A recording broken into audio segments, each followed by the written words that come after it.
Chapter 2 High-Profile Cases. "Ray, is everything okay?" Raymond's wife, Scylla, asked him with a concerned look on her face as she sat down on the couch next to him. He let out a long sigh as he stared vacantly into space, swirling his glass of whiskey and making the ice clink against the sides of the glass. "Yeah, everything's okay, Syl. Thank you for always being so good. I'm just a bit stressed about this murder case I have to preside over tomorrow. I've never worked a case with this much publicity before, nor with this magnitude of charges," he responded, snapping out of his vacant stare and looking into Syl's eyes with gratitude and love. "Well, I think it's completely reasonable to feel a bit stressed or nervous before a case like this, but you know what? I've known you to judge hundreds of cases before this, and clearly you have the ability to do this. You'll be fine. I love you, and I support you completely, Ray. Just remember this, okay?" she said as she leaned forward to hug Ray and put her head on his shoulder. He lifted his chin slightly and turned to lean his head over onto hers. It's not about the ability to judge this case that I'm worried about, he thought. In that moment, he wished more than anything that he could share his deepest secret. But despite this urge to share it with his most beloved friend and partner, his wife, something even deeper within him nagged and pushed him away from divulging it to her. He kissed her head and said, "I love you, Syl. You are the most amazing woman I know. Maybe you're right. I've come this far already, and I intend to keep going. As long as I have you, I'll be all right." Ray took 2 large swigs from his glass of whiskey and fought back the stress eating away at him. The next morning, he woke up to his alarm blaring repeatedly, and unfortunately, he also woke up to a pounding headache. "Ugh," he grunted as he reached for his phone to shut the alarm off. "What a wonderful way to start the morning of my big case," Ray thought sarcastically as he sat up and placed his feet into his slippers next to the bed. He rubbed his eyes and massaged his temples while thinking, "Good grief, my head is really killing me right now. I didn't even drink that much whiskey last night, just 1 glass. Must have been dehydrated too, I guess." He walked into the kitchen and drank a full glass of water, then refilled it again and took some paracetamol to relieve the pain. "Good morning, silly," Ray playfully joked with Syl as he walked up and kissed her in the kitchen. She chuckled and kissed him back, replying, "Good morning, old man," with a smirk as she flipped over the eggs frying in the pan. "Whoa, whoa, whoa, who are you calling old?" he retorted, laughing and already beginning to feel better. "Thanks for the breakfast, dear. You are the best. I didn't even hear you get up this morning," Ray said as he sat down at the kitchen table. "Who says this breakfast is for you?" Syl said tauntingly with a smile, turning to look at Ray. He met her gaze, raised 1 eyebrow, and then began smiling as they both started laughing. A few moments later, she brought over a plate of eggs, hash browns, and bacon with a glass of orange juice and set it in front of him. "You're going to do great today, Ray. I believe in you. Enjoy your breakfast and drink your orange juice. It should make your head feel better, and then you'll be ready to go." "Thank you, Syl. Have I ever told you that you're the best? Because you are," he said as he took a big bite of food. "Whoa," he said in a muffled voice with a mouthful of food. Syl laughed and kissed his forehead. "Love you too." Judge Elisando's office before court begins.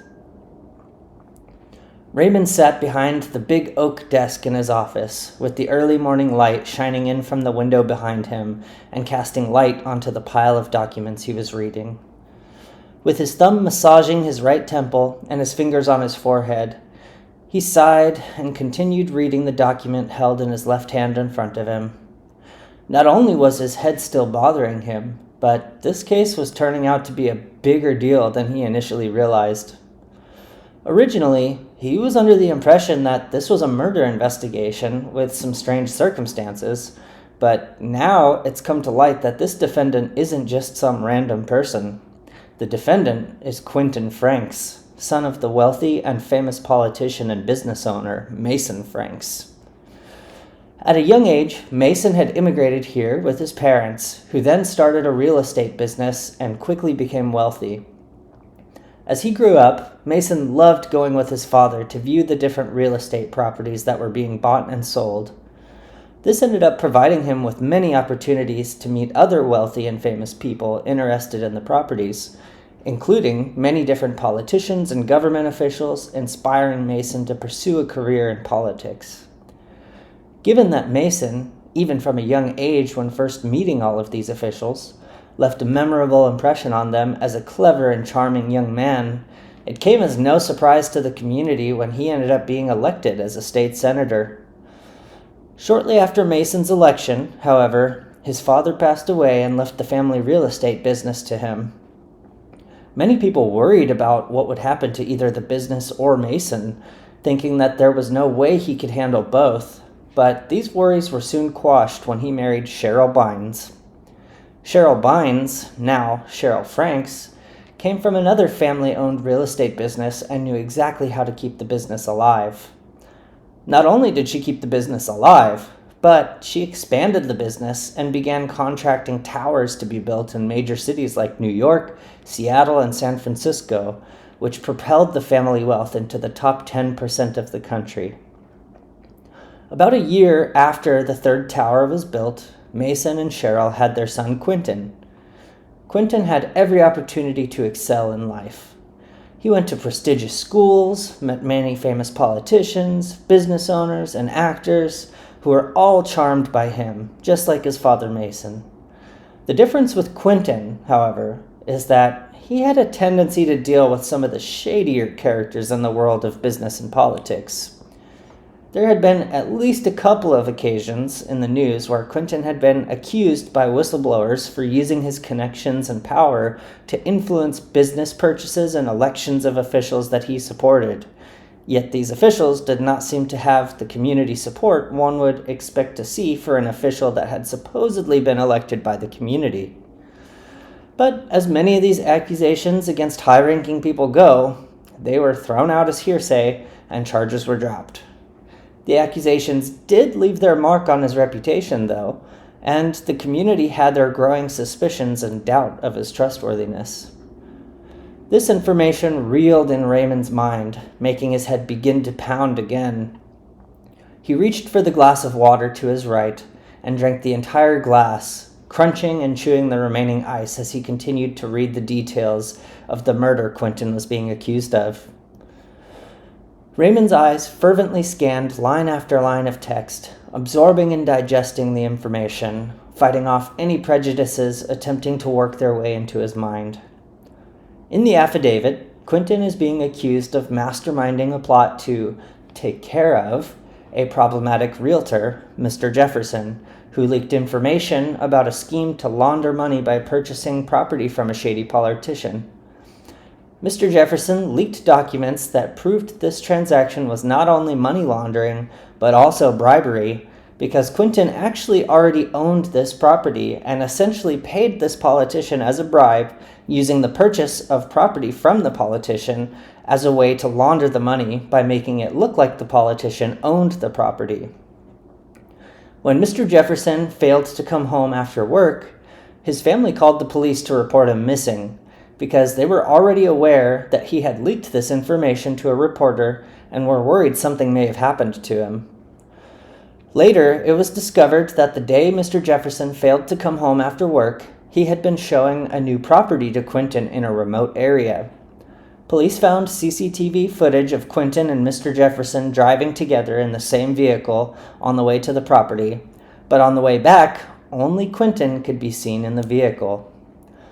Later, Mr. Jefferson's family was told by an associate of his that he expressed worry over showing this property to Quentin alone, and then his family presented this information to the police. Eventually, when police found that Mr. Jefferson had fallen from a cliff, they had put together the suspicious evidence, and the murder charges were made against Quentin.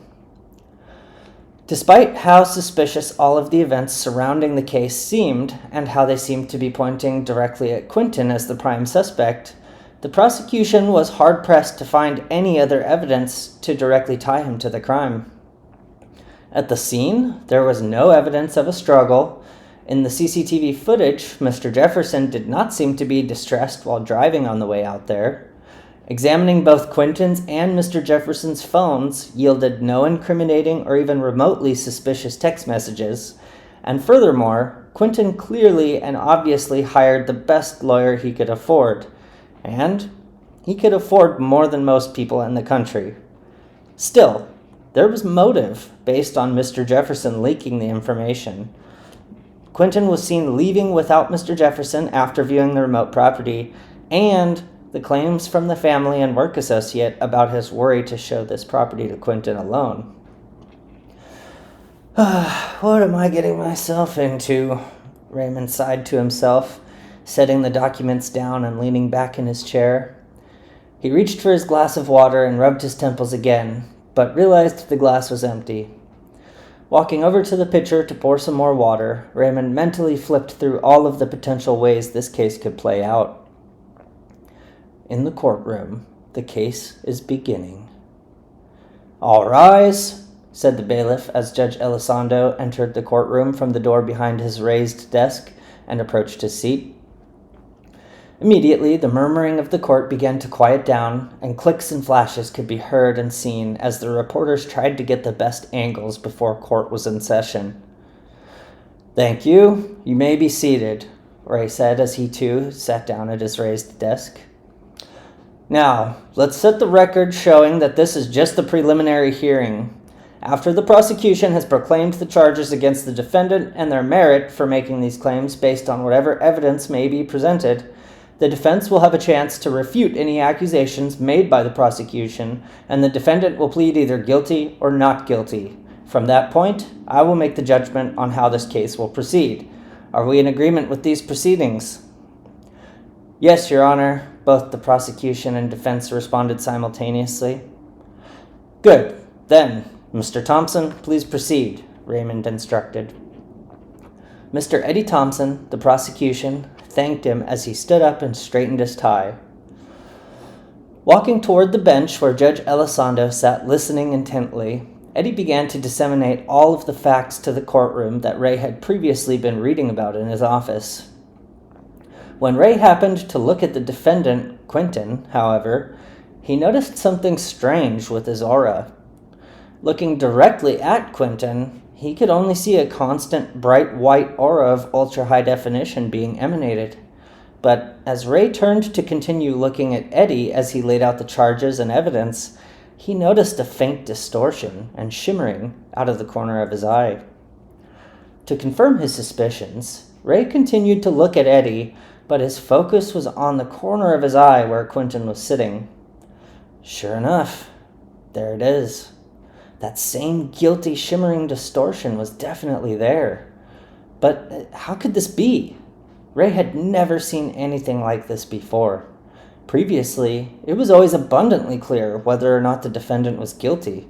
But this time, it was almost as if Quentin was purposefully wearing an innocent aura, despite his guilty shimmering aura being emanated underneath his peculiar form of clothing. Truly, what am I getting myself into? Raymond thought to himself, feeling a bit worried now about how this case will turn out. Again, he focused on the corner of his eye where Quentin was calmly seated, not moving a muscle or displaying any kind of emotion whatsoever. Sure enough, that distorted shimmer was there. Raymond subconsciously began massaging his temple with his left hand as that deep pain started to manifest behind his eyes again. Man, maybe I need to look into a new prescription again. These glasses seem to work just fine, but focusing on the corner of my vision like that is not making my head feel happy. That's for sure, he thought, continuing to rub his left temple. Finally, Eddie had finished presenting his charges and the evidence to support them, and the defense, Mr. Victor Broughton, stood up to begin his representation of the defendant. As Victor presented his defense, however, Ray was having trouble listening because all he could seem to think about was how strange Quentin's aura was. What finally ended up snapping Ray back to attention in the present moment was the defendant, Quentin, pleading not guilty. Now he knew it was his turn to carry on the show, and said, "Once the court has selected the jurors for the trial, we will reconvene and both sides will have their opportunity to present evidence and defense in depth to the jurors." Ray stood up to leave back to his office, and the bailiff once again said, "All rise," as he walked and opened the door to his office. Closing the door behind him, Ray let out a deep sigh and began massaging both of his temples, wincing at the pain behind his eyes. He walked back over to his office chair and took several swigs of the barely cool water left in his glass, covered in condensation from the melted ice. Once the glass was empty, he inadvertently set the glass down forcefully, which ended up shattering all over his desk and onto the floor. "Damn it," he said to himself. That's when the unsettling thought occurred to him. What if this is an omen or a symbol of how this case will end up? But if it is, who's the one that will end up shattered and in pieces, him or Quentin? Ray swallowed dryly and thought, I hope not me, but his gut was telling him something different. To be continued. See you next time.